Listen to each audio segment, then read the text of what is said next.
नमस्कार दोस्तों, स्वागत है आपका हमारे चैनल फिल्मी वाणी 2.0 पर, जहां पर हम बात करते हैं बॉलीवुड टॉपिक्स की। इसलिए अगर आप बॉलीवुड के टॉपिक्स पर वीडियोस देखने में इंटरेस्ट रखते हैं तो हमारे इस चैनल को भी ज़रूर सब्सक्राइब करें और वीडियो के साथ बने रहें। दोस्तों, आज वो समय है जब ऑडियंस के लिए लुक उतना मैटर नहीं करता। अगर आप अच्छे एक्टर हैं तो ऑडियंस आपकी फिल्में देखती है। शायद इसीलिए आज के तारीख में अगर रणवीर कपूर और शाहरुख खान जैसे एक्टर सफल हैं तो वही नवाजुद्दीन सिद्दीकी, के मेनन, मनोज वाजपेयी और विजय राज जैसे एक्टर्स की भी अपनी एक अलग ऑडियंस है। ये आजकल बहुत कॉमन हो चुका है, लेकिन 80 और 90 के दशक में ये चीज ज्यादातर चलन में नहीं थी। मगर उस दौरान भी कई ऐसे एक्टर ने एंट्री करी जिनको लेकर ये मानना थोड़ा मुश्किल था कि ये भी हीरो बन सकते हैं, लेकिन उन्होंने अपनी एक्टिंग स्किल के दम पर ए लिस्ट एक्टर के बीच अपनी एक अलग जगह बनाकर दिखाई। उन्हीं में से एक एक्टर है नाना पाटेकर, आम सा दिखने वाला शख्स जिसकी छवि एक गुस्सैल और अड़ियल इंसान के तौर पर थी। मगर इस मराठी थिएटर एक्टर में कुछ तो बात थी, तभी तो अपने अभिनय के दम पर इन्होंने मराठी चित्रपट से बॉलीवुड तक का सफर तय किया। यूं तो कमर्शियल फिल्मी हीरोज और क्रिटिकली अक्लेम ऑफ बीट फिल्मों के हीरोज के बीच में बड़ा अंतर रहा है। ओम पुरी, पंकज कपूर, नसरुद्दीन शाह और नाना पाटेकर जैसे कई एक्टर थे जो अपने अभिनय में तो टॉप क्लास थे, मगर लुक वाइज इन्हें हीरो माना और समझा कम जाता था। लेकिन मेरे ख्याल से इस श्रेणी में नाना पाटेकर वो एक्टर रहे जिन्होंने कमर्शियल मार्केट में पूरी तरह से पकड़ बना लिया। लुक एवरेज मगर एक्टिंग टॉप क्लास, जिसके चलते ए लिस्ट स्टार और ऑफ बीट एक्टर के बीच इन्होंने अपनी एक अलग जगह बनाई और इन्हें कमर्शियल फिल्मों में साइन किया जाने लगा। इतना ही नहीं, नाना पाटेकर ने अपने दम पर कई सोलो सक्सेसफुल फिल्में भी दी हैं। परिंदा, प्रहार, तिरंगा, क्रांतिवीर, अग्निसाक्षी, मुस्तफा, यशवंत, वजूद और अब तक 56 जैसी कई फिल्मों में नाना पाटेकर ने अपने अभिनय की वो छाप छोड़ी कि आज भी ऑडियंस इन फिल्मों को देखना पसंद करती है। वैसे तो 90 के दशक में इनकी इमेज एक सीरियस एंग्री पर्सन की थी और ये मेनली पैट्रियोटिक और सोशलिस्टिक फिल्मों में नजर आते थे। लीड हीरो, सपोर्टिंग एक्टर और नेगेटिव रोल में नाना पाटेकर ने खुद को कई बार प्रूव किया और शायद यही वजह रही कि फिल्म फेयर ने इन्हें best actor, best supporting actor और best actor in negative role से नवाजा है। इंडस्ट्री कुछ ही एक्टर को मौका देती है जिनके डायलॉग दशकों तक याद किए जाएं और ये प्रूव इस बात का होता है कि ऑडियंस के बीच उसके काम का कितना प्रभाव पड़ा। क्रांतिवीर का मोनोलॉग हो या फिर गुलाम मुस्तफा का अड़ियल रवैया, अग्निसाक्षी का विश्वनाथ हो या फिर यशवंत लोहार, शक्ति हो या फिर अब तक 56 का साधु अगासे, इनकी बॉडी लैंग्वेज, नेचुरल एक्टिंग और इनके स्क्रीन पर दिखाए गए रवैये से नाना पाटेकर को देखने में हंसी तो आती, मगर ये अपने किरदार से ऑडियंस को प्रभावित भी करते। कुछ अपनी फेवरेट फिल्मों की बात करूं जहां पर मैं नाना पाटेकर के काम से प्रभावित हुआ तो उसमें थी साल 1991 की प्रहार, गुलाम मुस्तफा, यशवंत, वजूद, अब तक 56, स्पेशल मेंशन फॉर शागिर्द और सबसे खास 9/11। इन फिल्मों के चलते मैं नाना पाटेकर का बहुत बड़ा फैन बनता गया। वैसे इनका पूरा नाम है विश्वनाथ पाटेकर। इनका जन्म 1 जनवरी साल 1951 को मुराद जंजीर, बॉम्बे में हुआ। इनकी शुरुआती पढ़ाई senior J institute of Mumbai से हुआ।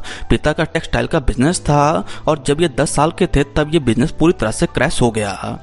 इसलिए ये 12 साल की उम्र से काम करने लगे। क्योंकि इनके पिता का थिएटर और प्लेस को देखने का बहुत शौक था और इसी के चलते इनका इंटरेस्ट भी मराठी थिएटर्स में होने लगा। दोस्तों, एक बार ये अपने मित्र को लेने थिएटर गए और वहीं पर थिएटर डायरेक्टर की नजर इन पर पड़ी। उस डायरेक्टर ने नाना पाटेकर को एक रोल ऑफर किया और इस तरह मराठी थिएटर में नाना पाटेकर साहब की शुरुआत हुई। इसके बाद इन्होंने कई प्लेस और थिएटर्स में काम किया।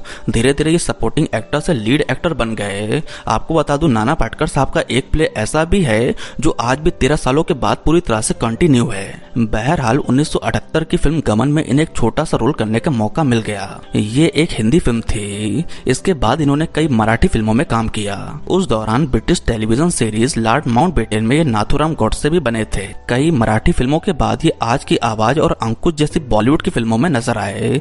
इन दोनों फिल्मों में नाना पाटेकर के काम को काफी ज्यादा क्रिटिकली अक्लेम मिला। अंधा युग में इनको बेस्ट सपोर्टिंग एक्टर का नॉमिनेशन मिला। इनकी मूवी प्रतिघात बॉक्स ऑफिस पर सक्सेसफुल रही, जिसे अंकुश फिल्म डायरेक्टर ने ही बनाया था। मीरा नायर की परिंदा और सलाम बॉम्बे से नाना पाटेकर पूरी तरह से साइन करके आ चुके थे। परिंदा में नाना पाटेकर नेगेटिव रोल में थे और इनका जलने वाला सीन आइकॉनिक था। इस फिल्म के लिए इन्हें नेशनल अवार्ड और फिल्म फेयर अवार्ड मिला। परिंदा के बाद नाना पाटेकर एकदम से लाइमलाइट में आ चुके थे।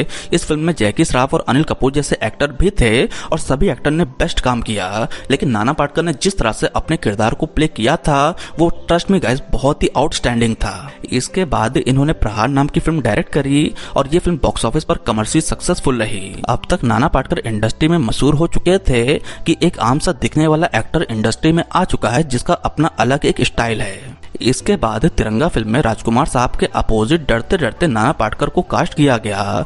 उस समय तक ये दोनों ही एक्टर अपने अड़ियल स्वभाव के लिए जाने जाते थे।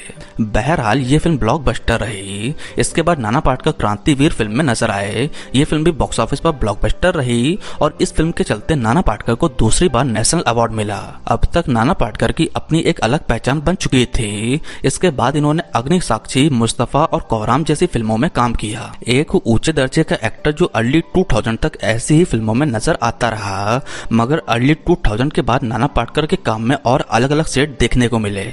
ये वेलकम और टैक्सी नंबर 9-2-11 जैसी फिल्मों में नजर आए। यहाँ पर इनका कॉमिक एंगल और इनकी कॉमिक टाइमिंग देखने को मिली जिसने नाना पाटेकर की पुरानी इमेज को पूरी तरह से तोड़ दिया। अपनी कई फिल्मों में इन्होंने कैरेक्टर रोल्स किए जो संजीदगी भरे थे।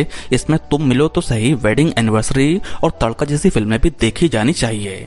इन्होंने मराठी इंडस्ट्री और बॉलीवुड के बीच भी अच्छा बैलेंस बना के रखा है। इनकी मूवी नाट सम्राट ने मराठी बॉक्स ऑफिस पर 50 करोड़ की कमाई करी थी, जो कि 2016 तक मराठी इंडस्ट्री की हाईएस्ट ग्रॉसर फिल्म थी। इस फिल्म में इनका काम बहुत ही ज्यादा सराहनीय था। इसके अलावा अपला मानुस और डॉक्टर प्रकाश बाबा आमटे जैसी फिल्मों में इनके काम का बेहतरीन नमूना देखने को मिला। यूं तो हमने अपने मेन चैनल पर कई सारे साउथ एक्टर्स के सोशल वर्क की बातें करी हैं। आज मैं आपको बताना चाहता हूं कि नाना पाटेकर साहब भी एक बहुत बड़े फिलैंथ्रोपिस्ट हैं। ये आज भी बहुत साधारण सी जिंदगी बिताते हैं। 750 स्क्वायर फीट के फ्लैट में रहते हैं। ये अपनी आय का 90% आज भी डोनेट कर देते हैं। नाना पाटेकर साहब नाम फाउंडेशन चलाते हैं जिससे बाढ़ और सूखा प्रधान क्षेत्रों की मदद करते हैं। चूंकि नाना पाटेकर खुद एक किसान फैमिली से संबंध रखते थे, इसलिए किसानों के प्रति इनकी बड़ी सहानुभूति है। जब कई किसानों ने सुसाइड किया था तब नाना पाटेकर ने सबसे आगे आकर उन किसानों की मदद करी थी। इन्होंने एक बार 62 परिवारों को 15-15 हजार और एक बार 113 परिवारों को इसी तरह मदद करी थी। इसी तरह कई ऐसे कार्य जो नाना पाटेकर साहब करते हैं।